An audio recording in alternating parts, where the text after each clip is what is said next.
I'm gonna kill the music because I feel way too distracted now. I don't know how to tell you this, but I've been very normal for the last couple of days, and I feel like I've just been out there doing my own thing for a while. That everything feels sort of foreign in the online space. Hello everyone. I've been gone for a while. I didn't expect to be gone for a while. My bad. That was a bit of a oopsie whoopsie. A lot of bad things happened. A lot of good things. Well, like one good thing happened, but like it was mostly bad things. I was mostly just taking care of things, which is why I was gone. So in terms of catching up, there's a lot to catch up on. But one thing I will say before we get into catch up, I'm sort of surprised and weirded out by what I was doing up until this moment in time. Because when you spend a lot of time outside, which I don't really do, but I tend to spend my time with normal people. Not to say that I'm not normal. I am not normal, but I think specifically it's just the world outside is a very normal place, and a lot of people put on a very normal visage, and it's a mask, it's a layer under which you can't see because you can't find the button that turn off the visibility on the mask, like in a Photoshop layer, manager window display off on the side. So instead, you have to deal with the fact that nothing is really as real as you would hope it to be, and everyone's operating. It's weird how everybody operates under this pretense of like socially acceptable, but that pretense almost doesn't matter because it's like it. You can say and do things, and as long as you get the point across, no one actually really gives a shit how you say it because everyone is aware that everybody else is playing the game, right? The game that is life and not the game that you lose by hearing this. Sorry. And it's interesting to sort of see that dichotomy where you have a lot of people who, at least in my purview, right? Online, they feel much more free to be who they are, which is, I think, a good thing. But in reality, it's like there's a lot of stifling of that element of who you are. This is not to say that like people are all of a sudden doing like a 180 on their personality. Some people are. I mean, some people are doing like a 180.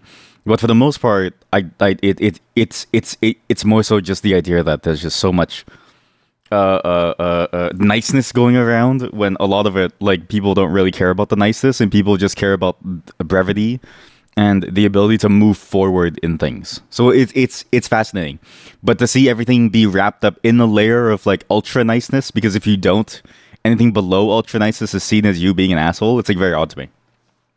But yeah.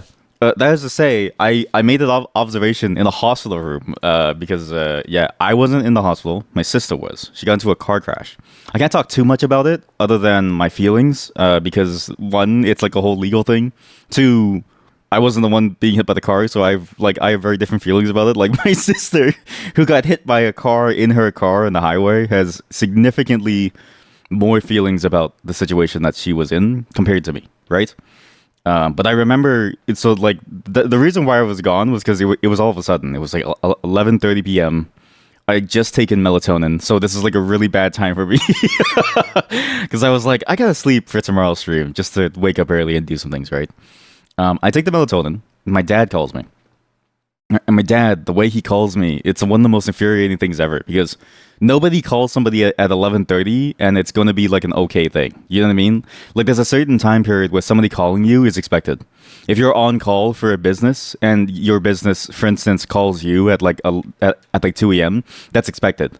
If you're not on call and your business calls you at 2 a.m., you've got some major problems, right?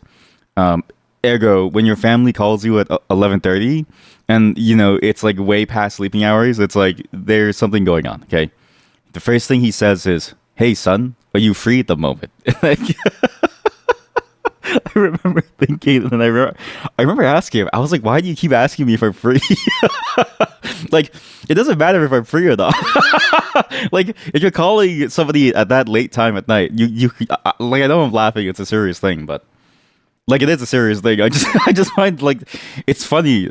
I love seeing how people handle emergencies on their own because when I handle emergencies, it's a very different vibe of like do this, do that, get it done. Like just grieve, do emotional things. I don't care as long as the key things get done. It doesn't matter, right? But for my dad, he's like very concerned about like, oh, am I bothering you? So like he like says that, and then I remember thinking to myself, okay, well if you're calling me at this time, it's something incredibly important because it's 11:30, And even if it's something as small as like, can you get the laundry for us because we're tired? I wouldn't mind doing that because they're old. It's like, they're like 60, 67, 66. Kind of hard for them to go up and downstairs, right? So it's why I'm here as a caretaker. So I'd prefer if they just ask me, or if they would just open with the thing. So we get over that hump, and I go, no, I'm not busy. What's going on? Sounds like there's something serious. Like I let him. I open the door. He's like peeking in through the window. So POV, right? You're inside the house. He's peeking in through the window. Knocks on the door. Says, "Hey, are you available?" I open the door. He walks in. Says, "Your sister's been in a car crash." And I was like, "Oh shit!" And I remember my feelings was like, okay, well, either she's dead or seriously injured. But then my dad was like, she's talking. So I was like, okay, she's probably at most just seriously injured and might die later. It's because it's a certain, there's like a sliding scale. So it's weird how casual I am about it. But like I've been in this scenario multiple times now to where it's like not with like not with like a car crash, but with serious health issues where I'm like, I have a sliding scale and I know roughly how doctors would determine things and then what is like a bad sign. If somebody isn't talking, they're either dead or they're about to die or they're seriously injured, right? If someone's talking, they're seriously injured and they might die later, but for the most part, they'll probably be okay with probably some lasting issues. If they're moving, then it's like, okay, they're probably fine and they're just a little shaken up, right? And they probably just need some help. They might die later because, like, I don't know, apparently everything under the sun causes brain bleeding and they can't really detect it or something. So it's like, if it ends up happening that your brain bleeds out after, we don't really know. But like, so like basically what I'm saying is, at the minimum, it changes the floor, but the maximum is you might still die later because of brain bleeding. So at this point, I'm like, okay, well, something's going on. He tells me about it, and we all get like ready. And then it's fascinating to sort of see this happen when you're older too, because I didn't notice it when I was younger, but now that I'm older, the more that I've done this, the more that I realize there's something interesting about the decision making that goes into helping somebody when you need to take care of someone, which is very, very fascinating to me. Basically, when you get older and there's more responsibilities, there's less leeway that you have to drop everything to do the thing that you need to do. So it's like, and sorry, this is just a funny image to tell the story too. Whatever is on screen was on screen before I started the stream, and I was like, I don't know what I did last time, so we're just gonna leave it, okay? But when we went, it was just gonna be me, my mom, and my dad. So the three of us to drive to the hospital. My brother was gonna sleep in to help take care of the family business, but he was also worried, so he asked me to update him. And it was interesting because it's like, it's one of those things that you don't really think about. Because it's one of those things that in especially in TV shows, they don't really show very, very well. In a lot of TV shows, they sort of show the person dropping everything that they're doing to go take care of someone. And not to say that you can't, right? In many ways, it's like a legally protected thing I'm pretty sure it's like legally protected if you need to take time off for some medical issue or something to some degree, as long as you have days or something. But like, especially if like someone is like dead or like going to like die or something like that, like there's some element where it becomes an emergency process and you're allowed to handle emergencies as well as like a grieving process. But there's also the other element where it's like, if it's not a major thing, you can't just drop everything to go take care of it. Like it is hard to get time off. Like and it's interesting, the sliding scale. It's like, you might be like badly injured and you might be in the hospital, but you're fine otherwise. And then it's like, well, you can't really take time off for that in every place. Some places you just can't take time off. It's like, and if you take time off, they would just fire you. And so it's like, what do you do, right? It's not really protected everywhere. And then it sort of like scales downwards too, where it's like, your child is in trouble. They need you at school. Not every place allows a parent to just leave, right? So it's fascinating to sort of see this element sort of rear its head more and more and more, and how weirdly discordant movies and shows are. Like, you ever watch Chicago Fire or Chicago PD? Or Chicago. Is there other like shows of that series? Chicago PD. My wife loves the show. She loves Chicago PD. Chicago PD is in the Chicago, created by Dick Wolf? Dude, there's no way your name is Dick Wolf. His name is Richard. Why does everybody call Richards the Dicks? Anyways, the Chicago franchise, also called One Chicago. There's only one Chicago. How many Chicagos are there? There's only one Chicago. Isn't there like one Chicago? How many Chicagos are there? What is Chicago best known for? Chicago-style hot dogs. Okay, well... yeah, Chicago PD, Chicago Med, Chicago Fire, What the fuck? What? Look, just don't mind what you're seeing, okay? But yeah, it's not like in Chicago Med Fire and PD where like the person is like in the hospital and they can just leave and then their guardian comes in. Like I always found that to be the most unrealistic part because in real life it's like you have to decide who gets to go. Having 3 people, 4 people, only one of which speaks English, in the same hospital room is not going to help the person who's currently in the hospital, right? Because only the one person who speaks English can like help you at that moment because you're because presumably your doctors and your nurses speak English, which is funny because I'll talk about this later. I secretly found out that they don't just speak English. Apparently, they speak more, but they're just not allowed to. But they are allowed to respond to you. They're just not allowed to communicate with you in it, which is interesting. But yeah, so instead of like the whole family going, my brother has to stay back with his wife because they have to take care of the family business, and then so my parents and I we get to the hospital. Okay, it's late at night. And it's like we're like figuring out what's like going on. My mom is surprisingly calm because my mom will usually like go like crying and like bawling. But as soon as she heard, I think that her daughter wasn't like or was able to talk, she was fine. Okay, so we get to the hospital, and her husband is standing in the front. But I'm like, I don't have glasses, so I can't see him. And they're like, Is that your sister's husband? Is that your brother-in-law? I was like, no, he's way taller. Like he's like 6 foot something.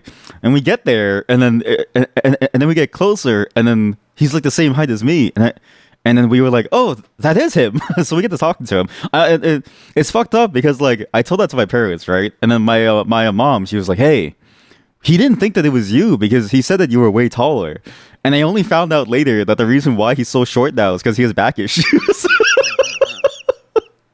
So I was like, oh shit, I'm an asshole. I had no clue. I had no clue until my sister told me, and she was like, that's funny. Because my sister like enjoys like laughing at this. Gamer's fine. Yeah, very, very gamer's fine. So so the reason why he wasn't 6 foot anymore is because he like crouches down very often. Like his spine is curved now because of like back pain. But also he was never 6 foot. Apparently he was never 6 foot.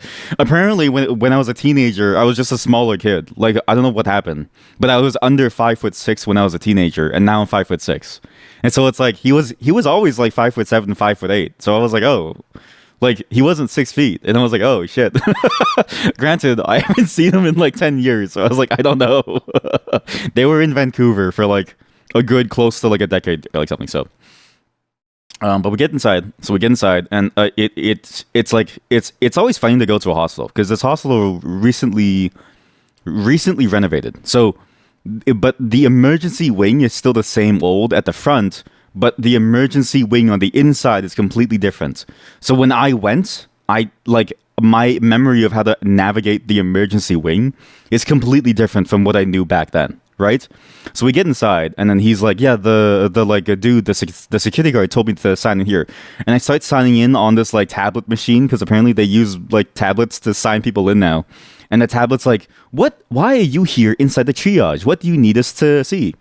And I looked over the options, and it was like flu, cold, and I was like, where's the option to visit someone? So I clicked on the other button, and I was like, I know someone who got hit by a car. I'm here to see them. And then it was like, please sit down and please wait a moment. We'll give you a call when it's your turn. And I'm like, I'm not kidding you. I looked at the countertops. I looked at the front receptionist. There's nobody there. Lights are off. There's like one person inside there with their child, and their child looks like insanely sick. There's nobody there to like, call us in. And I'm like, okay, this is the wrong move. So we start to navigate. He tells us that he went through these set of doors. I look at the door and I go, this is the emergency side. Because like its hospitals are very weirdly organized. Like there's the wing of the hospital that is specifically for like the visitor side. Like it's a very weird setup. It's like it's the main lobby, but that lobby is not where people come in to get treated. I should have told them that I'm a famous streamer. I'm gonna tell you. Okay, so I'll get to that a bit more in like detail, but I will say this: if I ever told people that I was a streamer, I think they would look down on me. I don't think they would have treated me with the same level of respect that I think that they tried to give me at that moment. Not to say that like it's not necessarily their job, but I think they would loathe to talk to me, especially then, because especially within a hospital, I can't like chat every single nurse looked like they wanted to die. They looked like they were ready to just give up on life and that they were done with whatever was happening. Because when we got to the back, okay, and so we finally go into the emergency side to go to my sister's sort of like holding pen. I don't know what it's called, so I'll just call it the holding pen, okay? It is like chaos. You hear beeping everywhere. There's like noises all over the place. At nighttime, hospitals tend to be a lot emptier. Like it's surprisingly quiet how quiet like a hospital is at nighttime. As you might expect, people sleep at night, and in general, things don't really happen at nighttime. Like people don't really get hurt at nighttime. Apparently, most of it's during the like daytime. But still, it's like hectic. People are tired. Like you can see the bags under every nurse's eyes, and you hear like one guy screaming, "Please, I need more painkillers," because apparently the painkillers can be pretty intoxicating. The painkillers can apparently feel really nice, and you can get hooked on it very easily, and people will tend to want to ask for more of it. And there was also just like people walking in and out. Like I don't know if this was like fine. I have no clue if this was fine, but yeah, apparently the door to go in and out was completely open. So you had people walking in and out, but the way that they were walking in and out was through the double swinging doors. So it's like, but that door has like a lock on it where you have to call and give a reason to go in. But nobody did that. We walked in when somebody else left, and then that's what everyone else did. And then but like people who weren't even hurt were just walking in and out. Like there was this one guy who like brought his like shopping cart in, and I'm not even kidding you, it was like a full shopping cart. And he just walked in, and then he just walked around, and then a nurse like guided him out. And I was like, does this like in my head? I was like, do people just do this? Like they just hang out at a hospital? Like of all the places to hang out, right? The hospital is like maybe top 5. I would say top number 1 is coffee shop beside like a fire station. You don't want to be close to, like police station is like maybe in like the top 100. You don't want to hang out at a police station because the likelihood of you being shot like, goes way up, right? But fire, hospital, so fire station, hospital. These are 2 very key places if you're close to either of those because they can save you almost immediately. Okay, it's actually nice. Yeah, so we get inside, and my sister is in her little holding pen, and they're all panicking, and then he's like, her jacket's here. Oh no, she's gone. And then I was like, okay, let's just calm down. I looked at the first nurse that I see, which apparently was my sister's nurse because they like seat them per section. And I asked her, and she was like, oh yeah, she's like gone to go do some tests, and she'll be right back in just a moment. And when they do tests, right, like there's a lot of tests that you have to do, and it takes a while to sort of wheel you in. What's funny is that I remember, and I don't know if the hostel is still the same layout, but when I did mine, you just lay there. Like you were on your little dolly thing, and you were just told to just wait there until it's your turn, and then somebody will wheel you in because you can't move. Okay, and I remember it's like that scene in Until Then when you see all the people within the hostel and all just sort of like standing in the hallways, right? You were just laying there waiting for your turn as people are walking by you, random strangers. You like no clothes on because they have to take your clothes off to assess if you're like really hurt or not, right? All you have is the like gown and like a very thin blanket that doesn't really keep you warm. I don't know why they even bother giving the like blanket. And it's very awkward because you're also like usually high on something, whether it's on the painkillers or on something else. In my case, it was painkillers. In both cases, my sister was on painkillers this time, and so it's always awkward to sort of be there. But if it takes a while and they don't like say, okay, she's in surgery, then usually it's fine, right? So I'm like, okay. So now the threat level has been lowered from she's probably seriously injured to she's injured and doing very badly. Obviously, because it was a car crash on the highway, but she's not like dying, so it's at least she's alive, and she's probably not gonna have. Well, she might have long lasting issues and maybe a permanent issue or like 2, but it's not enough to ruin her life. Maybe. So we wait. She comes out, and I see the extent. Okay, when I see her in the neck brace, I sort of like upgrade it back to might have permanent issues because we still don't know whether or not there's like bone fractures, right? We still don't know if she has full mobility. All we know is she can sort of move her toes and her fingers, which is the litmus test for can you move your limbs. Because if you can move your toes, you can move your legs. If you can move your fingers, you can move your arms. And at that point, you can move everything. Like, then you know you don't have a permanent spine issue or like something, right? You are not going to be like paraplegic, which is like good, okay? And then so we're there and we're talking, and then my hope. So my parents are like dumping her with like questions of like, well, what happened? Are you okay? How are you?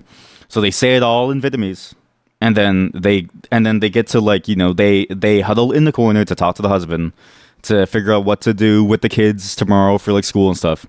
My sister, and she at this point, she's like very high on the pain meds, and you can really tell, okay, because like she looks tired, but she doesn't look like she's in pain, but she feels the pain only when she moves.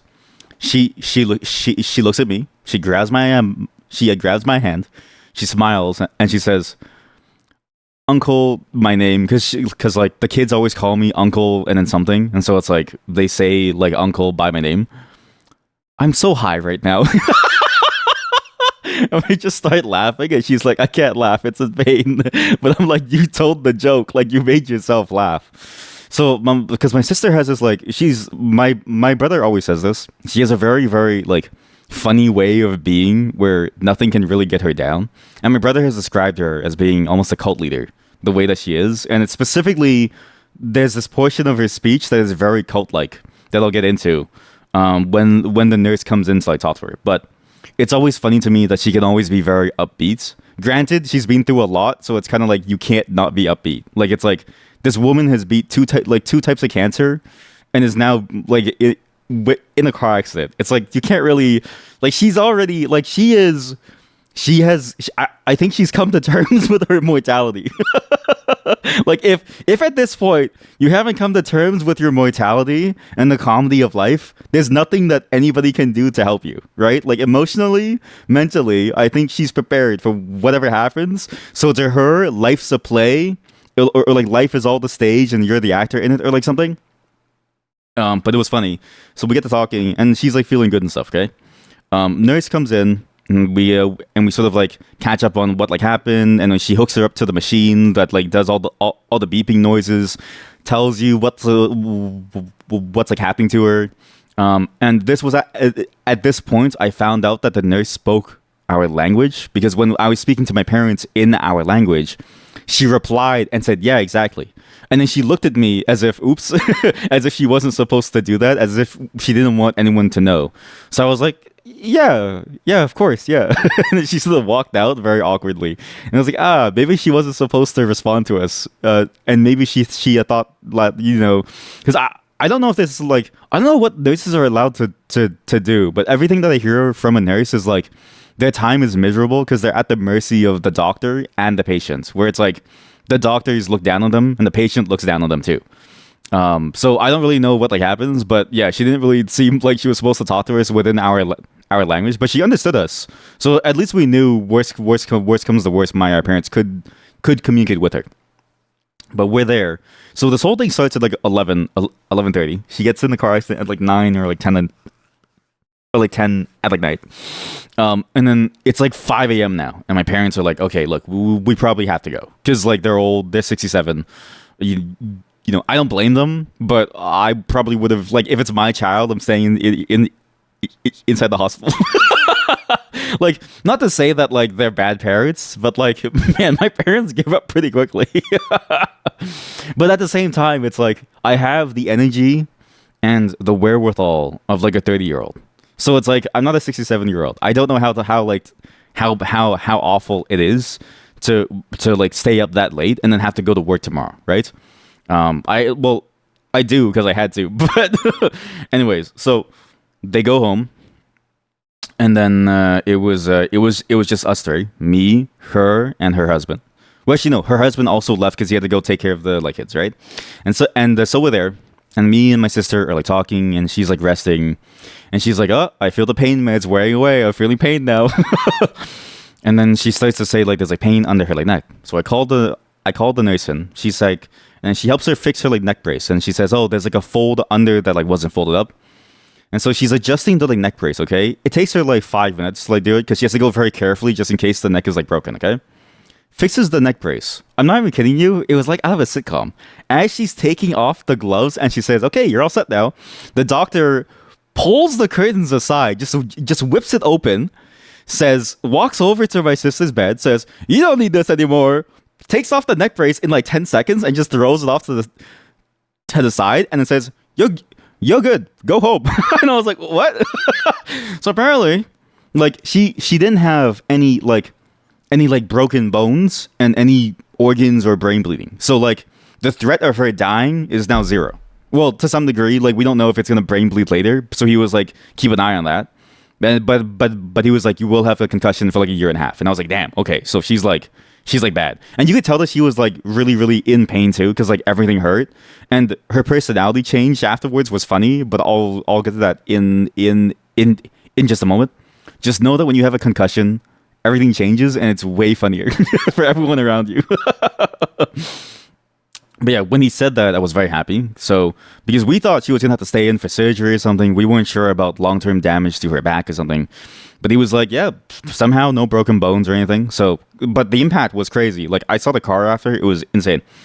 And then he was like, "The police will contact you." And I was like, "Oh." Because I have never, like, we've never been in a situation where we had to deal with a major car accident, right? Because when you go to the hospital for different issues, there's different ways that they handle it. When you go for cancer, it's like they just sort of push you along this like course, right? They do everything for you. It's difficult to sort of like keep track of things and to know when people will call you, but you can call them and ask when things will happen. But you know that it will happen. Like you won't fall through the cracks, and they will sort of push you through. If you get in for like a real emergency, like when I went for blood transfusion, they were like, "Okay, I distinctly remember the nurse. She was like, "You're gonna go to the ICU. You're gonna get a couple bags of blood, and you're going to be here for at least 2 weeks." And I was like, "Okay," and they just push you through. For a car accident, apparently there's a whole different protocol because it involves other people, and I imagine this is probably the case for any sort of similar case where it's like, what if you got shot, right? They also have to deal with the other person as well. Apparently the police contact you.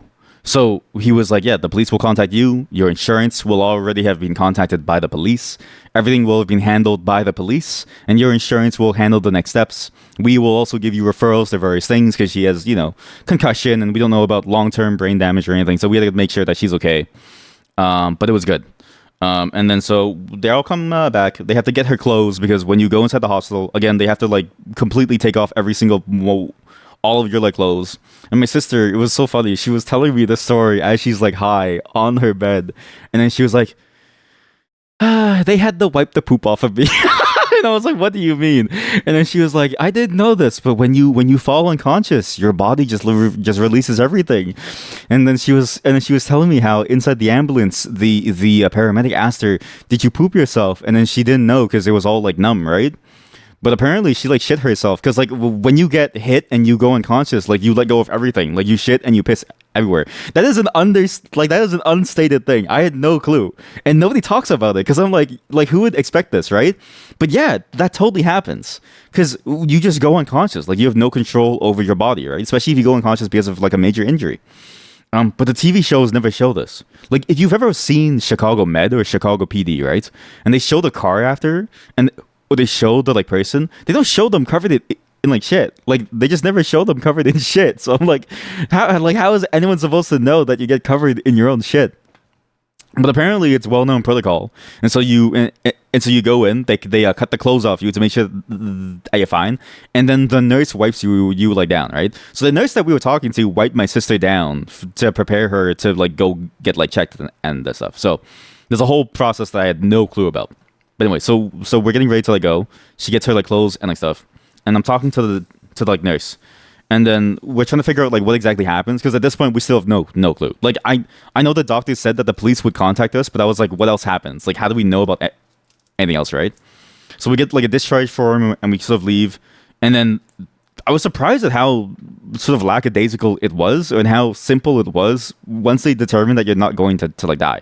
Because for her cancer and for my blood transfusion, it was like a very different process where you're in there and they give very, very defined steps and timelines. Like they say, okay, in 2 weeks, you will get a call about this in one day. You'll get a call about this. We will follow up with this, and you'll have to do these things and get these things ready. Whereas like for this, it was like you might get a call, you might not. Police might contact you, they might not. They should, because that's usually how it goes. But the doctor, he was like, I don't really know though, so that's up on you. Like he was just like, that's up to you. And I was like, okay, sure, we'll figure it out as we go. The main thing though was I never thought about this either until my sister got into the crash. But she was like, "Where's my phone?" And I was like, "Oh shit, where's your anything?" Actually, so we were trying to figure out where her stuff was. So I asked the nurse, because apparently the paramedics told my sister that they had her phone, which was apparently wrong. Because so what ends up happening is that all your stuff gets left inside the car, that gets towed away to a tow center. So you have to go to the car to get your stuff. But we had no clue, and the nurse had no clue, because like, how often do you get into a car accident and survive, right? Like, it's kind of, I don't know, it's kind of weird. I mean, I guess even if you die, you still want the possessions. Like, it's kind of, I guess whether or not you live or you die, you still want your shit back, right? Like. At least in my culture, there's a ritual that we can do that supposedly sends your belongings to you in like heaven, and we burn fake money to give you like a salary. Like, I'm not even kidding you. We burn we burn fake money to give you like a heavenly salary to the tune of like maybe 200K per year, which is pretty good. That's like executive level, okay? So maybe whether you live or you die, you probably still want your stuff. So we're trying to figure it out. The nurse is calling all around, and then she's like, "Okay, I'll call you later. And then if you have any questions, just call this number with my extension." So we leave, we get home. But then on the way home, the like doctor, he did mention that she's gonna need some painkillers, but I didn't know how many painkillers that we needed, so I had to get the taxi to stop by the only pharmacy that was open at that time, and I looked like a drug addict. I walked in, and I don't know why, but this store, they only sell Tylenol and Advil in small denominations of like 10 per, and like the larger ones were locked up, but like we had no time to like do anything, because I was worried, you know, because we're in the taxi home. My sister is like just barely able to like do anything. Like, she's still extremely tired, right? But I also don't know how long she needs the painkillers for. But I was like, I don't want her and her husband to have to go to the pharmacy to get more, because it's like he has to go to work. They have the kids to like deal with. Like, there's a lot to like do, right? So I grab enough to get 300 pills of each, which in hindsight was probably a lot. Like, think about the fact that you'd only have 8 Tylenols per day max before they say you can't have any more or your liver will die, okay? Well, 800, 300 divided by 8, that's enough for a whole month's worth of painkillers. Like, at that point, you're probably addicted. So I'm like, okay, so I get this. So I'm like, in my arms, there's like a shit ton of like painkillers. And I just sort of like, and mind you, I didn't have anything to wear. So what I wore was like, I probably looked insane. Was I go inside, I'm wearing like a very nice sweater. I have like, my hair is tied the back, but my jacket is my dragon jacket. The one with the dragon motif at the back. And I only realized later when I got home, I was like, oh shit, I probably, like, I look like a drug dealer. Because I'm also wearing a hat, because I just needed to go ASAP, right? And I was wearing like my boots, but my boots look like they're there for me to kick somebody. Like, I look like a drug dealer, and I look even more so because I lay on the counter, like, you know, the like 30 boxes that I have of like each Tylenol and Advil each. I just lay it down there, and the security guard, he looks at me, I look at him, and then he just sort of like shakes his head, and I'm like, uh-oh. And then the guy to come and to like do the payments, he wasn't there, so I had to go talk to the security guy. He looked incredibly afraid of me. Like, in the way that people will sort of look on edge when you sort of, you know, have to communicate with someone. Like, he sort of like, he entered the I'm prepared to like throw down stance, and I was like, look, I just need to know who's gonna handle the like payment, right? So he gets someone to come over, and the guy looks down at what he sees. He looks up at me. Mind you, it's like 6 a.m. Or like 5 a.m. or like 4 a.m. It's very late. And he just goes, and he just sort of rings me up. It was like $100 worth of painkillers, and I was like, okay, here. Like, I don't care, because it's better to be prepared than not, because you don't really know how long it's going to last. So we get her home, my sister home. her and her husband, we like walk her in. And then they go to sleep. I have to get ready for it tomorrow because I have to be there for her tomorrow to deal with some paperwork and stuff. And the paperwork phase was longest. I get home, sleep 2 hours, and I'm out the door the next day after 2 hours, right? So get to my sister's place, and then it starts the paperwork hell. In many ways, I see why there's different types of accidents that you want to be in. Like, I've always heard that in many places they'll finish running you over because the paperwork that you have to go through is like hellish. Where it's like, if they hit you with a car, they'd rather just finish the job than have to deal with the paperwork, right? And I get that now. Like, not to say that you should do that, but I understand the sentiment, because holy shit, was there so much paperwork. So for the past a week and a half that I've been gone, it's just been like paperwork hell, where we're trying to figure out what to do next. Because again, when the doctor said the police will contact you, like, he didn't say when. And guess what? Nobody knows when. Because nobody knows what's going on. So the entire day, we're trying to figure out what to do for the morning. And then we start to get random calls from people who are saying that they're from different departments of different places. And we're like, we don't know who you are, but we have to trust that you are these people. We call into the insurance, which like starts the whole thing. But they were like, yep, we know. And so we're already starting the process for you. So it's like we already have all this stuff going in. We have to figure out if these lawyers are real, if these clinics are like real, and then we sort of like, and then we start going down this like checklist of what to do. Right. What's funny is that even if you get into a car accident or a major accident, you have to sort of be there to sign a bunch of papers. So you have to move, they force you to move in many different ways. So you have to get a rental car from your insurance, which requires the person to sign it, which was thankfully her husband could go. The police report thing, we had no clue what to do, but apparently like she would have had the gun to like sign it. Thankfully this time, because it's a car accident, the police would have handled it by default. Although maybe that extends to stuff like a shooting too. I'm not really sure. But yeah, so this entire time, my sister, who is in like deathly pain, she's like genuinely in the pain, and now we know she has to she has to deal with her like brain damage for like a year and a half. She has to go to physiotherapy. We're like forcing her to go the day after the incident, when she's had 3 hours of sleep to go around to like sign forms. And I'm like, oh god, like there has to be a better way than to get somebody. Like, you're telling me in this day and age, there's no remote calling? Like, I can't. Like, the person who gets hit by the car can't FaceTime the government and then be like, look, it's me. This is me. Can you certify that it's me? And then tell these people that it's me something? Like, what is the point? What is the point of all these social services if they don't even have like I get the point of them, but like, what's the point of all this technology that these social services sort of spend money on if there isn't even an option to utilize it as an external person of the public, right? Like, it's weird how as a citizen you don't get access to the systems themselves. And then this is sort of where, you get startups that try to integrate into it to provide that interface that then waste even more money because they're like, it's a whole bad industry. But, at least I understand now more deeply about why these things initially started as a concept and why the idea of integrating technology on the citizen side sort of began. Because there is a use case for you probably can't move around, but you still need to be there to sign papers, but you can't just move around. So, but yeah, we got everything going, and for the past week it's just been paperwork and like lawyer stuff, and like at some point the lawyers, they finally called and they absolved me of my duty because they said, and I quote, you can't be here anymore, because it's now within our hands and you can't influence things. And I was like, oh, thank God. So I was free, but still I'm checking up on her and stuff. And I don't give any identifying details, so it's hard for them to sort of say that what I'm saying here is necessarily a bad thing. Like, it's like, basically I'm allowed to talk about this much and nothing more. But yeah, it was crazy, the amount of paperwork that you had to do, and like the amount of time that you had to go around spending to like go these places too, and the amount of non-resolutions that you get. We found out later that the accident was actually like a way more involved accident.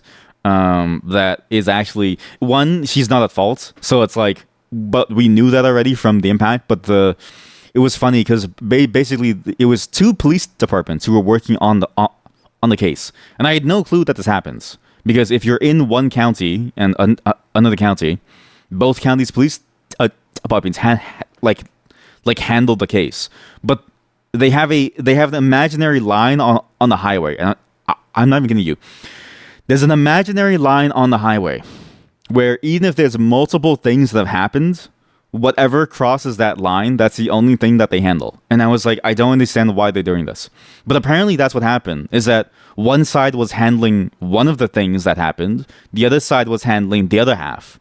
And then at some point they were like, wait, this is the same thing. So they elevated it to our provincial police. And then the provincial police, they were like, wait a minute, this is a serious thing. And then they reached out to my sister. What's funny is that they didn't tell her every detail because, and I quote, the police officer, he was like, I'm worried you're going to find them and attack them. And it was, but I was thinking, like, there's no way. My sister, like, she's such a nice person. Like, she would never do that to somebody. She wouldn't go and hunt someone down. But I forget that, like, brain damage changes you. So, remember when I said that concussions are funnier for the people around you than you? My sister has a very interesting personality switch. So, again, my brother says that my sister is basically running a cult. Because the way that she raised me and the way that she raised both of her kids is to say yes please and thank you and like other like sort of like very nice things, right? And sort of like, but because she trained us to do it, we had to say it with every sentence, and she'll say it even if she means to just say yes. So like she'll be on the phone with the lawyers and she'll just say yes please, and but the lawyer will just have asked her, are you awake at the moment? And it's like all you have to do is say yes, hello chat. And so it's funny to see that happen because there's no need for her to go all the way to say yes, yes, please. Honor, yes, honor. Sorry, it's the honor meme is a very, very long. It's a very long-winded one. It's like very hard to get into. There's too many like catchphrases now on the stream that I think are very complicated to explain. So simply knowing that they exist, I think it's better to accept it because if you ask me to explain it, we'll be here for another 6 hours. But yeah. But when my sister starts talking like this, right? So she's a very nice person. She doesn't like conflict, and she basically never swears, right? And so whenever she's talking about this stuff and she uses these like words, it's funny because now because of the concussion from the accident, she says yes please, but then she also says like fuck and shit, like she's actually genuinely angry. And like she's gotten angrier, like she's gotten a lot meaner ever since she got brain damage. Which is so funny. And what's funny, so I just saw her today because I had to do another thing as well. But yeah, she's been consistently meaner, and she even told me, she was like, I have feelings where I want to like kill someone.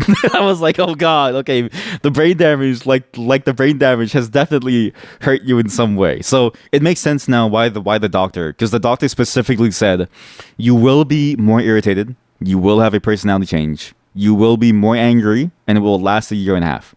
And then he looked at me. He looked at me and he said, "Don't mind what she says. It's only gonna last a year and a half." And I was like, I get it now. Like I actually get it. The concussion does change you. It does make you angrier. But it's funny because she's still her. Like it's not enough to lose her personality. So what you have is this really nice person who smiles at you and says, "I want to kill you." Like it's genuinely, it's one of the funniest things I've ever seen before, because she's so nice and she's so endearing and she's so sweet, but then she'll be smiling at me and then say, "Oh honey, I just want to kill these people," and then she starts laughing and I go, "I don't know about this one." Yeah, so yeah, that's why I was gone for the past week and a half. That whole instance, I was gonna be back earlier, but then a second incident happened. My dad got food poisoning. We don't know how, but food poisoning in like a 66-year-old person, 67, is basically a death sentence. So it's like I was like, oh shit, we have to go back to the hospital. But he was vomiting the entire time, and he couldn't like do anything. That sounds like a trope. It kind of does. Like it. My sister did accidentally end up being almost like a character trope in and of herself. But I guess it's more so the fact that character tropes, are defined by the people, and people naturally have character tropes. Like everyone that you know follows a certain trope, right? My brother has his like trope as like the broody, angry, but also very loving, but like not very showing kind of person. Like he loves very silently. My sister is a very happy, go getter, lucky person who like gets brain damage and is now also like slightly murderous. Like she's slightly murderous now. It's pretty funny actually. She has a murderous rage in the side of her that is new. Because I don't remember her ever sounding like she wanted to kill someone. Because me and my sister are like close, and she's never once said that she wants to kill someone to me. The most that she's ever said is, "I was so pissed off." My name, and then she would be like, "I was so pissed off." Like fuck that guy. But that's the most that she would ever say. So for her to coldly say, "I wish I could kill that guy." Who hit me in his car. I was like, oh shit, it's some serious stuff here. Like she's pissed. But yeah, so my dad got food poisoning after, and so it was just right after I had finally done everything. Because this whole week I haven't had time at all for myself.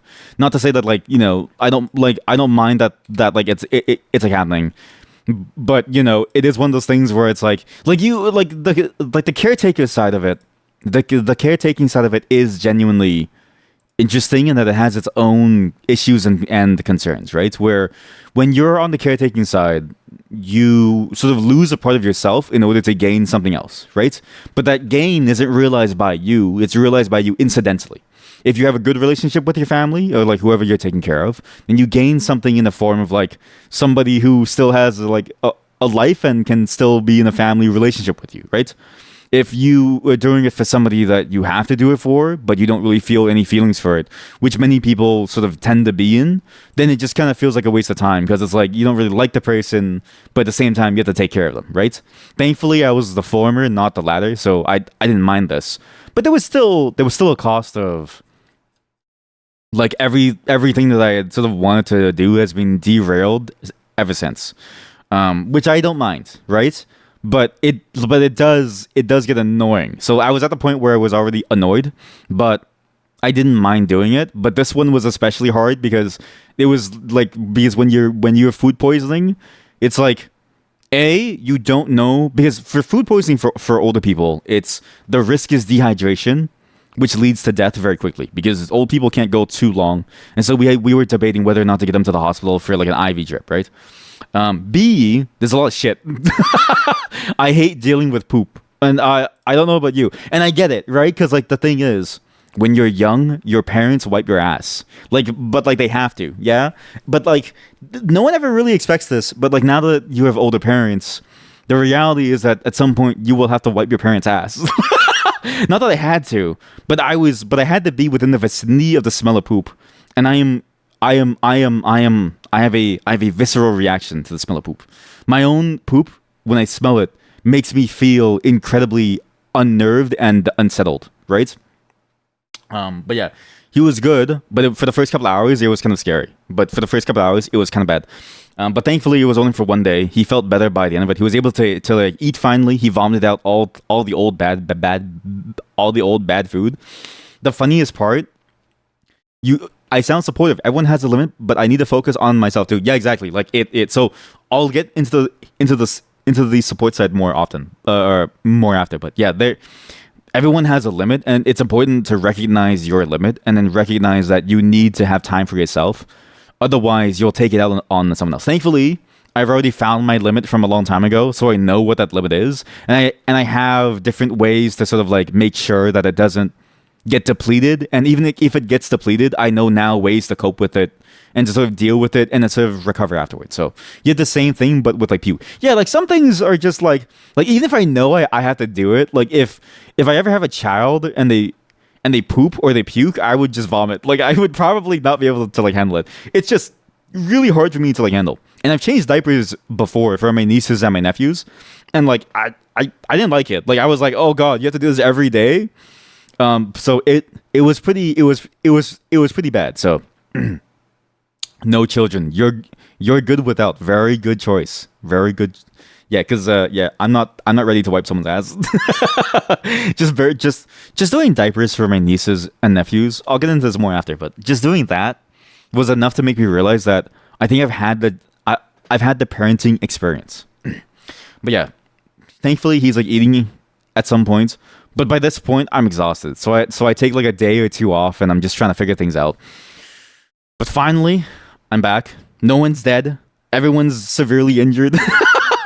There's some personality changes, but from what I just saw my sister this morning, she's like fine. She's like still funny. Although my sister is now within a very reminiscing mood, I think the problem is that my sister has now grappled with mortality 3 times in a row, to the point where I think now she's just sort of she's now at the point of her life where she will recount things that happens, because before this, the thing she used to talk to me about was the life that she has with her kids and like what she was up to with her life, right? Now the stories have been exclusively, I remember when you were a child and you were being bullied by someone in grade 2 and you didn't want to beat them up. So your brother who's in high school went to beat him up, but he was a kid in grade 2, so your brother went to military school as punishment and he came back depressed. And I was like, I didn't know that so it's funny because when she was telling this story, I was like, so that's why he was gone for so long. That's why I missed him when I was a kid. But I was like, I was like, I didn't know any of this. Why did you guys beat up like a grade 2 kid? Because he was bullying me. Like, it doesn't matter. So yeah, so my sister's now in this like weird, like reminiscent mood. She's talking about the past and telling me these like stories. She has the same like personality, but it has a tinge of like murderous rage to it. I have no clue what I'm doing ever. Like, I feel like everything's being derailed. I have to replan everything because I realize now I'm really only good with the plans. Like, I can't spontaneously do things because I'm just not a spontaneous person.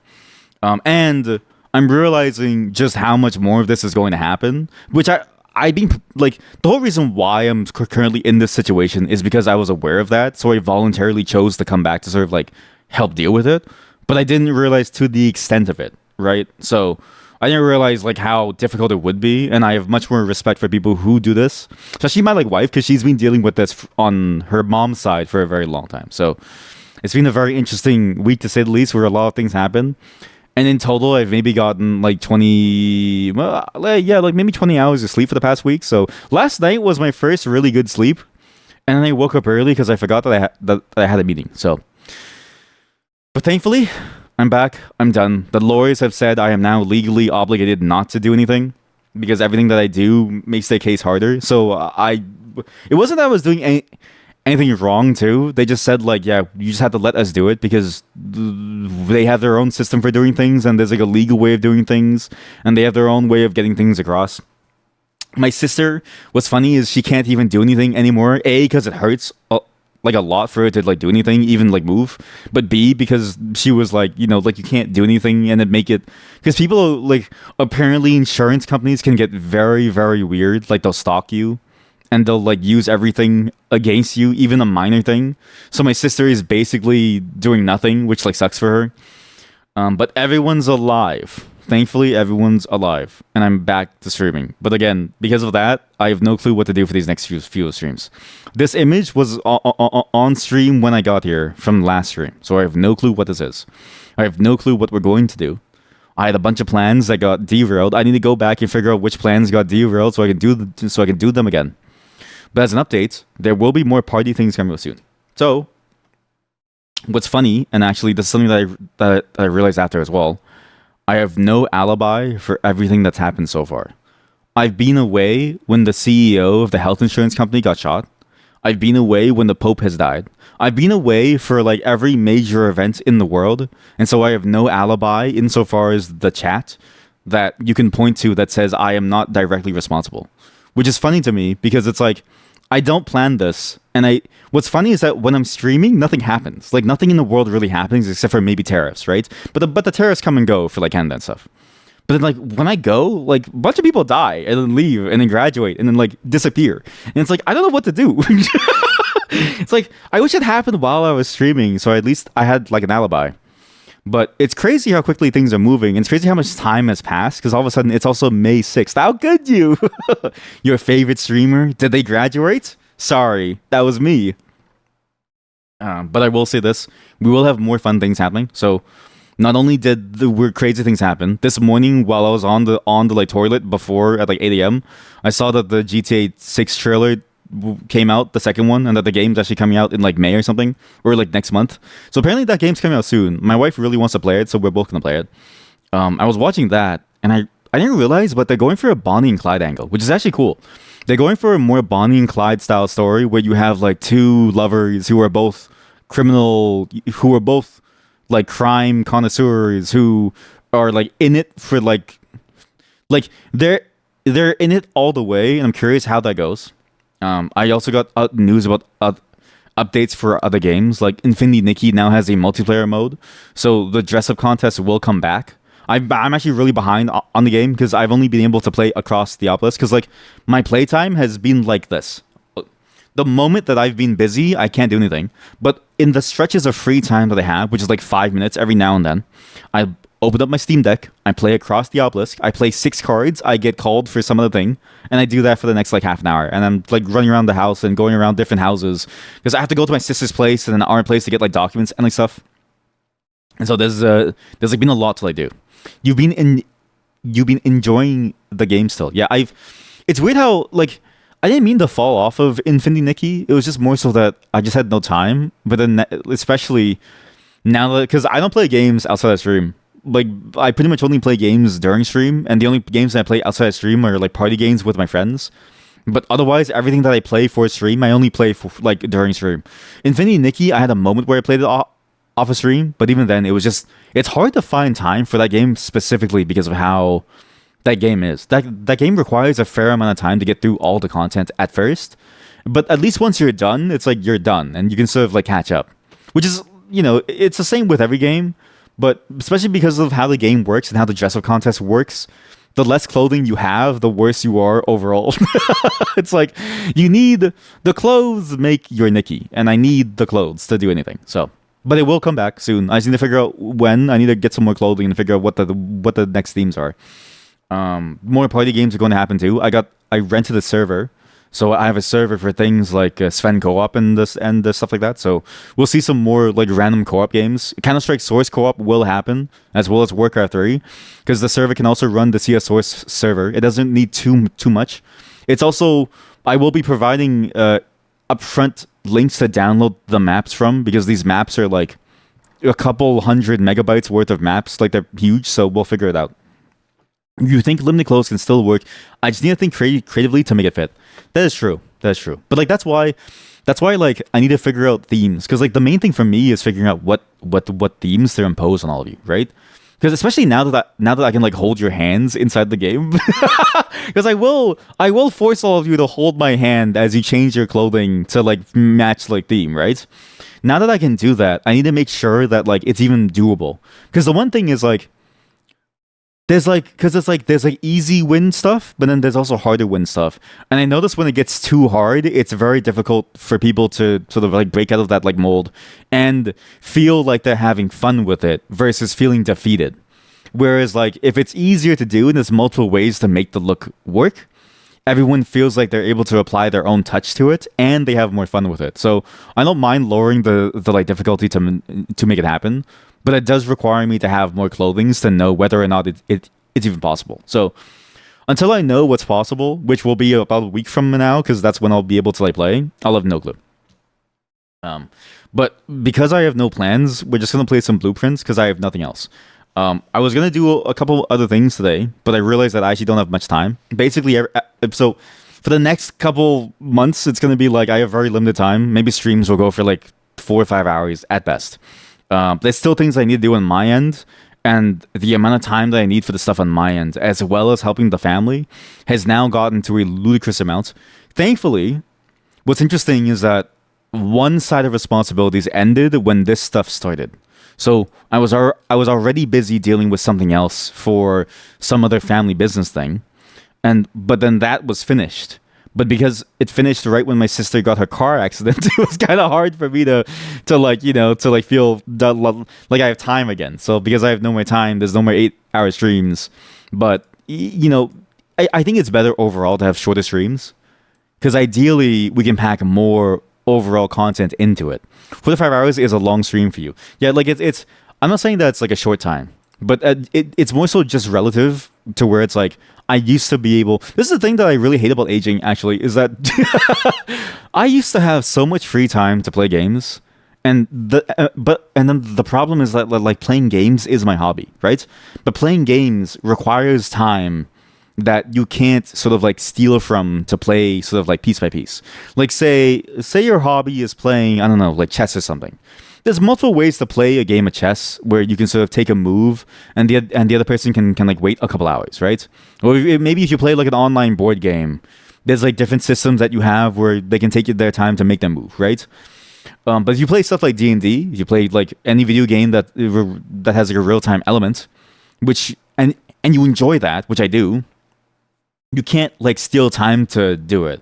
And other hobbies don't have this problem. Like my other hobby of programming is very easy to do bit by bit. Like I can mull over it the entire time, and I'm programming. Like me thinking about what I'm going to program later while I'm taking a shower, while I'm doing paperwork, that's still programming in its own way. So when I have a moment, I can take the 15 or 30 minutes to like do it, right? And that's doable. But and then same goes for making things too. Like if I'm making like a little figure or like something, I can build the figure piece by piece and then stop and go. I'm not losing something from the experience. Whereas a video game, it's like you can't play the game by thinking about it.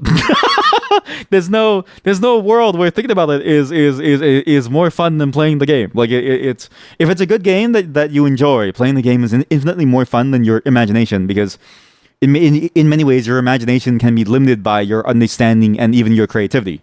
So it's like when I have a game that I really want to play, like Blueprints, it's like I want to solve the puzzles, but you can't solve the puzzles without seeing the things in the front of you, the like problems.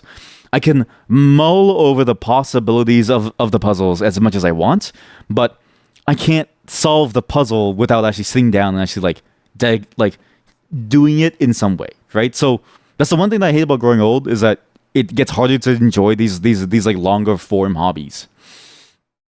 Again, not to say that 4 to 5 hours is not a long time. I would even say 2 hours is a very long time, because talking. One thing that I did notice is that I felt incredibly more energetic because I haven't been streaming. I've had more energy because I haven't been streaming compared to before. Because streaming genuinely is tiring in its own different way. It's like being in meetings for the entire day. But the meeting is a meeting that you choose, but it's still a meeting that you have to figure out. But the problem is that the meeting has no shared agenda. The difference is that with a meeting, you can come into it with an agenda and you can base the agenda off of anything. But the key is that there's a rubric, there's like a baseline. And that baseline template is whatever your work is.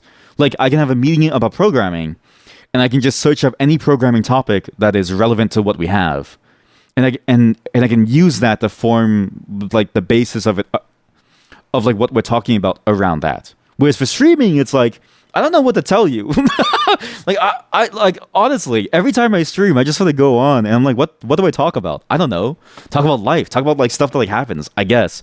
But at some point, and this is something that I realized, you will run out of life. Like even for this, now that I've told you the story of like taking care of someone, there's so many details that I can't say, but also even the details that I could say, they're incredibly mundane to the point where I wouldn't even want to say them. Because not to say that like it's like boring, but to say that there was nothing at all. Like a lot of it is just busy work, collecting documents, waiting for people to call. Like a lot of it is just being available in case something happens and having to go over there and like do it. There's nothing interesting about that. And so it's like what I realized is that it's very hard to live an interesting life to be able to like talk about. And I don't know how to solve that. So it's I would even say even for like 1 hour is very tough. But I also find myself to be a very boring person. So this could just be a solo problem. I'm not a narcissist, and I don't have an ego, as far as I can tell. But maybe that's egotistical of me to assume so. But perhaps if I did, perhaps I would have much better success at having things to talk about. I do have one story, though, that I think is very, very funny and relevant to everything here.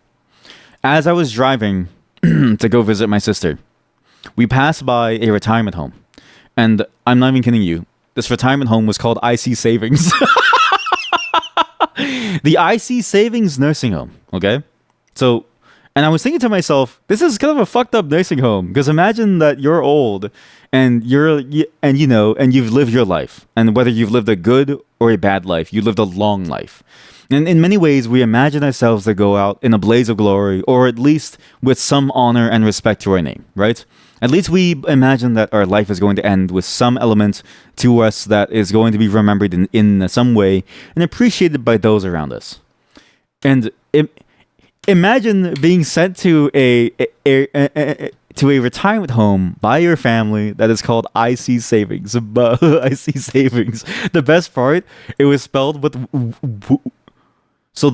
it was spelled with the letters I and C, and then it was supposed to be like a pun. So even worse is you get sent to a retirement home that is entirely built around a pun about saving money for taking care of your old person. Like it's such a fucked up concept.